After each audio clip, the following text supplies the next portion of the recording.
এক সীমাহীন অনিশ্চয়তায় মাসের পর মাস, বছরের পর বছর। গত 4 আগস্ট মঙ্গলবার বাংলাদেশ দূতাবাস মাসকাটা যথাযোগ্য মর্যাদা ও ভাবগম্ভীর্যের মধ্য দিয়ে জুলাই গণ অভ্যুত্থান দিবস 2026 পালন করে। এই দিবস উপলক্ষে দূতাবাস প্রাঙ্গণত বিশেষ ব্যানার, জাতীয় প্রতীক ও আলোকচিত্রের মাধ্যমে সজ্জিত করা হয়। এই সভাত সভাপতিত্ব করে ওমানত নিযুক্ত বাংলাদেশ দূতাবাস ও শ্রম মিনিস্টার মাহমুদুর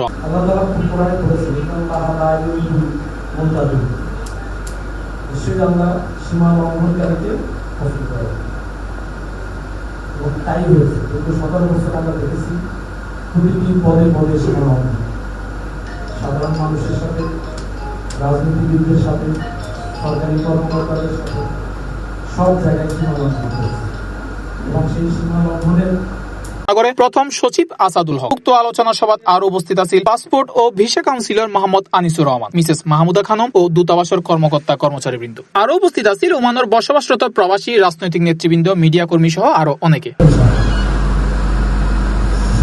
এই সময় জুলাই গণ অভ্যুত্থানের শহীদ অক্কলের প্রতি গভীর শ্রদ্ধা জানানো এবং দেশের গণতন্ত্র, স্বাধীনতা ও উন্নয়নের ধারারে আরো শক্তিশালী গরিবের প্রত্যয় ব্যক্ত করা হয়। আন্দোলনের জন্য ঢাকা বিশ্ববিদ্যালয়ের ছাত্ররা আন্দোলন করেছে, বিভিন্ন বিশ্ববিদ্যালয়ে আন্দোলন করেছে। আমরা 5 আগস্ট দেখেছি সারা বাংলাদেশ থেকে লং মার্চ ঢাকার দিকে যাওয়ার জন্য সবাই টার্গেট ছিল রাজধানী। সারাদিন ছিল কারফিউ, তারপরের দিন কারফিউ ছিল, মানুষ অকাতরে।